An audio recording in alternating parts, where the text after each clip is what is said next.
नमस्कार आप सभी को। मेरा नाम शिल्पी पोद्दार है और सबसे पहले मैं धन्यवाद करना चाहूँगी जश्न आवारगी मंच का। आशा करती हूँ आप सभी अच्छे होंगे। मैं शुरुआत करती हूँ, जैसे कि कहा कि महिलाओं के बारे में, तो मैं ज़्यादातर महिलाओं को लेकर लिखती हूँ। तो मेरी पहली जो रचना है कन्यादान। क्या बात है? कन्यादान। आया कन्यादान और ये रस्में विदाई का, साथ मिलकर सबने मनाई खुशियाँ की अपनी कन्या की जुदाई का। बाबुल से वो बेटी रोकर पूछी, क्या अब तुम्हें नहीं लगता ये घर मेरा अपना, तुम कर दिए मुझे इस दुनिया से पराई का। बाबुल से झकझोर कर वो रो रो कर पूछी, क्यों नहीं पापा तुम सबको समझाते, द्वार पूजने आई है ये सारी विदाई का। ये कन्यादान लेकर आई है तेरी बेटी आज रस्म जुदाई का। रोते हुए उसने गले से लगाया सबको और कहा कि क्या मेरा इस आंगन के एक कोने में और कोई जगह नहीं। पहले तो चाचा ताऊ सब खिलाते थे मुझे, अब तो भैया भी मुझे लगता है सुना आंगन मेरे साथ छोड़कर चले जाएंगे। मैं सिसक सिसक के रो रही हूँ क्योंकि मुझे पराए घर जाना है। ये कैसी रीत बनाई है तूने दुनिया कि मैं अपने घर पे पलती रही और मुझे फिर से तुझे कहीं और भिजवाना है। नए रस्में, नई संग, नई जुदाई, नए संस्कार फिर लेके मैं वहाँ जाऊँगी। अपने फुलवारी की फूल थी मैं सारा आंगन सूना करके चली जाऊँगी। मैं धरती की वो पुत्री थी जो आज इस घर पे खिलखिलाती थी। आज के इस आंगन को छोड़कर मैं किसी और आंगन चली जाऊंगी। ले जाऊंगी साथ अपने संस्कार और कुछ दिए वहाँ जलाऊंगी। माँ तुम मुझे गले से लगा लो, मैं तेरा गोद छोड़ के कभी न जाऊंगी। भाई भी रो रहा है कोने में सिसक सिसक कर, अब कौन उसे चुप कराएगा। मेरा समय तो आ चुका है विदाई का, कौन मुझे दोबारा अपना बनाएगा।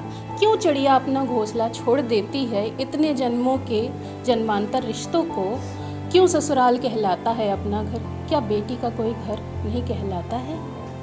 ये रिश्ते, ये रस्में, ये विदाई क्यों बार बार आती है। आँखों में अश्रु और अक्ष देकर चली जाती है। क्यों ये कन्यादान हर बेटी के जीवन में लेकर आती है। दूसरी रचना है जानकी नंदिनी। जानकी नंदिनी सीता जैसी कोई नहीं। राधा तो हर कोई बनना चाहती है मगर श्री प्रभु की सीता कोई नहीं। राधा तो हर कोई बनना चाहती है मगर श्री राम प्रभु की सीता कोई नहीं। हर कोई कृष्ण के प्रेम में भटक रही है मगर राम संग वन में कोई नहीं। क्यों कहते हैं लोग सीता ने धोखा खाया था, रो रो कर लंका में अपना जीवन बिताया था। क्यों कहते हैं लोग सीता ने धोखा खाया था, रो रो कर लंका में अपना जीवन बिताया था। हर स्त्री चाहती है राजभवन का सुख। क्यों कोई न चाहती सीता जैसे वन में बिताने की वो दुख, वो कष्ट।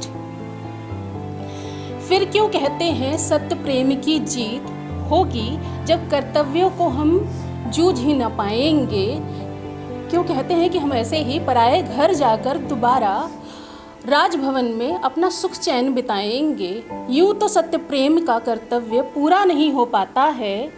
यूं तो सत्य प्रेम का कर्तव्य पूरा नहीं हो पाता है जब तक जिंदगी में जूझने का वो क्षमता हम सबको नहीं आता है। बिता दिया था सीता ने सूखे घास और कांटों में अपना जीवन। लंका को फिर भी वो ना अपनाई थी। हर स्त्री फिर भी राजभवन को क्यों चाहती है। क्यों सीता जैसी कोई ना हो पाई थी। राधा तो हर कोई बनना चाहती है मगर श्री राम की सीता कोई न बन पाई थी। क्यों कहते हैं हर कोई सीता जीवन में धोखा खाई थी। एक और है, आप सभी पुरुष ध्यान दें। अगर कुछ गलतियां हो तो क्षमा चाहती हूँ उसके लिए। पुरुष, इतना आसान नहीं होता है ये पुरुष रूप में जन्म लेना। इतना आसान नहीं होता है ये पुरुष रूप में जन्म लेना। अनगिनत दुआओं, धागों और मन्नतों से बना होता है ये पुरुष। फिर भी उसे जिंदा रहने के लिए चाहिए होती है सिंदूर, मंगलसूत्र, ये कांच की चूड़ियाँ, ये बिंदी, ये मेहंदी हरी हरी और लाल सी चुनरी। फिर भी लोग कहते हैं कि पुरुष आयुष्मान है और औरत जो गजब की जीवित विषशाली विषावता है, जिसे हर पल हर क्षण ये कहा गया है कि वो तो किसी काम की नहीं, हर काम पे उसे दुख दिया जाता है, फिर भी वो बद्दुआओं से भरी है। उसे किसी की दुआओं की ज़रूरत नहीं होती है जिंदा के लिए, लेकिन पुरुष का जन्म लेना कोई आसान बात नहीं है। उसे चाहिए होता है मन्नतों का धागा, मेहंदी, चुनरी, बिंदी, लाल सिंदूर, कंगन। फिर भी हम कहते हैं कि पुरुष बड़े आसान होते हैं। धन्यवाद।